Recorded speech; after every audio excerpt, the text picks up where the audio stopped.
किसी ने क्या खूब कहा है कि एक विचार इंसान की ज़िंदगी बदल सकता है। शब्द ही होते हैं जो किसी भी व्यक्ति की ज़िंदगी में बहुत बड़ा परिवर्तन ला सकता है। इसीलिए हमें हमारे शब्दों पर ज़्यादा ध्यान देना चाहिए। आज की कहानी में आपको एक ऐसी स्टोरी बताने जा रहा हूँ जो आपका जीवन बदल सकती है।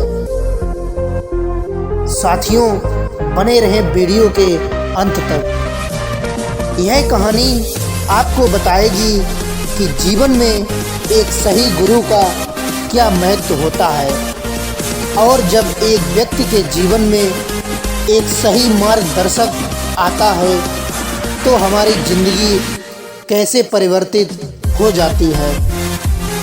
तो आइए शुरुआत करते हैं आज की इस कहानी से। एक बार की बात है, राजा बिशंबर के राज्य में एक व्यक्ति को लोगों ने इतना परेशान किया कि वह इन सब से परेशान होकर जंगल में चला गया और उसने प्रण किया कि वह 1000 लोगों को मार डालेगा।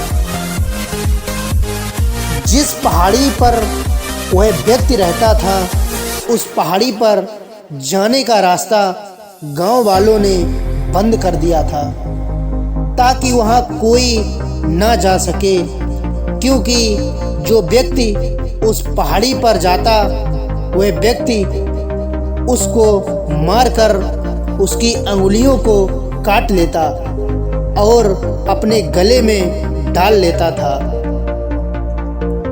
लोगों को मारकर उसकी अंगुलियों को काटकर उनकी माला बनाकर गले में डाल लेता था। इसीलिए लोगों ने उसका नाम डाकू अंगुलीमाल रख दिया था।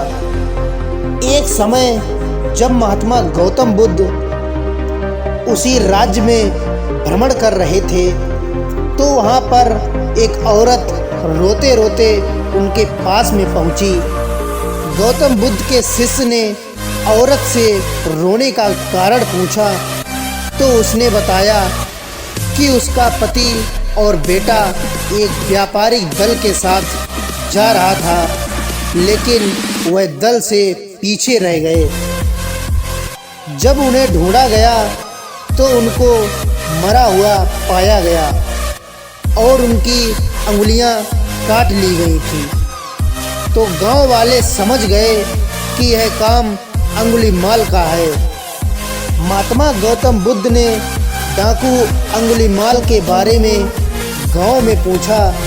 तब उन्हें पता चला कि जिस पहाड़ी पर वह रहता है वहां से कोई नहीं जाता और जो जाता भी है उसे वह मारकर उंगली की माला बना लेता है।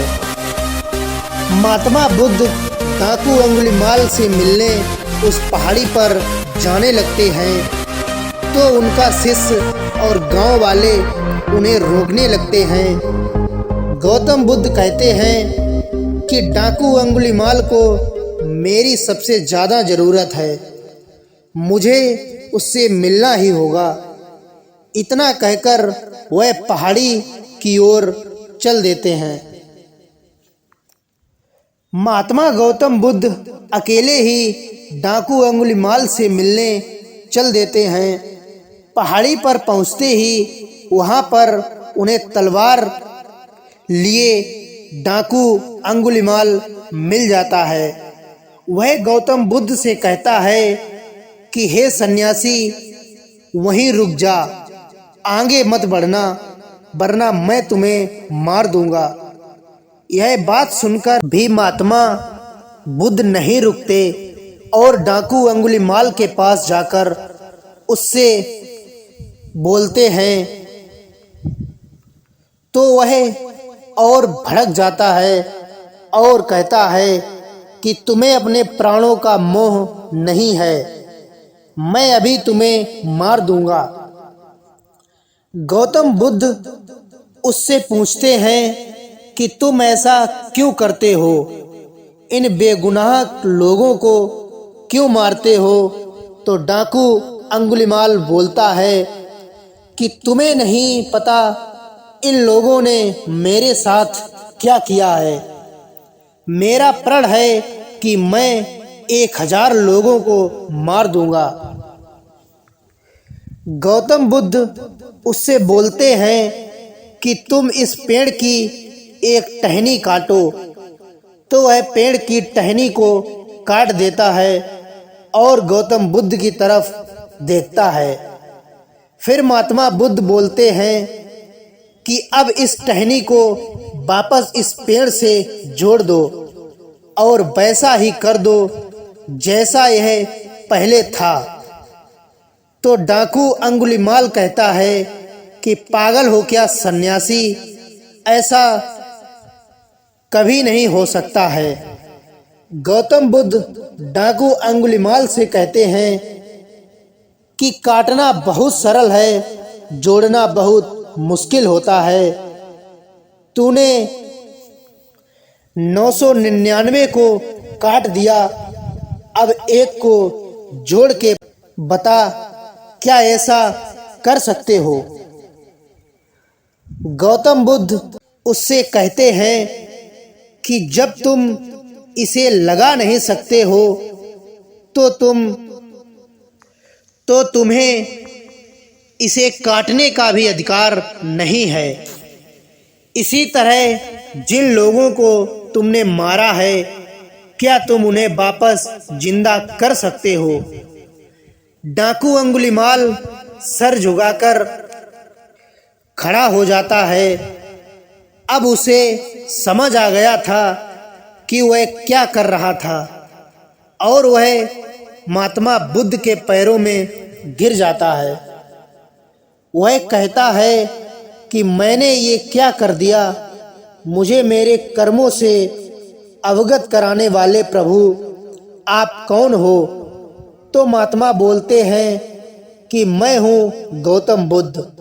महात्मा गौतम बुद्ध उससे बोलते हैं कि मेरी शरण में आ जाओ। डाकू अंगुलीमाल गौतम बुद्ध के पीछे पीछे चलने लगता है और वह डाकू महात्मा बुद्ध का एक शिष्य बन जाता है। यह बात राजा को पता चलती है कि डाकू अंगुलीमाल सन्यासी बन गया। तो राजा बहुत खुश होते हैं और सोचते हैं कि समस्या हल हो गई। गौतम बुद्ध ने डाकू को भिक्षु बना दिया और बोला, जाओ भिक्षा लेकर के आओ। वह उसी गांव में भिक्षा लेने गया जिसके घर वालों को उसने काटा था।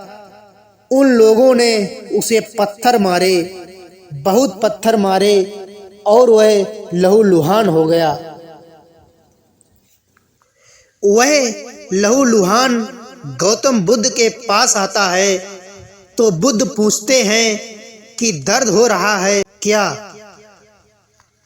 तो वह कहता है कि ये दर्द तो शरीर को हो रहा है, आत्मा तो शुद्ध हो गई है।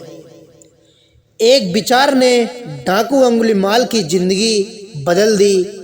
इसीलिए कहते हैं कि एक विचार आपकी पूरी जिंदगी बदल सकता है। जब एक डाकू सन्यासी बन सकता है तो एक व्यक्ति सफल इंसान क्यों नहीं बन सकता है? बस आपको अपने विचारों को बदलने की जरूरत है। एक विचार आपके जीवन में भूचाल ला सकता है, आपकी दुनिया बदल सकता है। इसीलिए अपने विचारों पर ठीक से विचार करना चाहिए। एक छोटा सा विचार आपकी जिंदगी बदल सकता है। एक विचार ने डाकू अंगुलीमाल की जिंदगी बदल दी। इसीलिए कहते हैं कि एक विचार आपकी पूरी जिंदगी बदल सकता है। जब एक डाकू सन्यासी बन सकता है तो एक व्यक्ति सफल इंसान भी बन सकता है। तो साथियों, यदि इस वीडियो से आपको कुछ सीखने को मिला हो तो इसे लाइक करें। मिलते हैं किसी नेक्स्ट वीडियो में, तब तक के लिए धन्यवाद।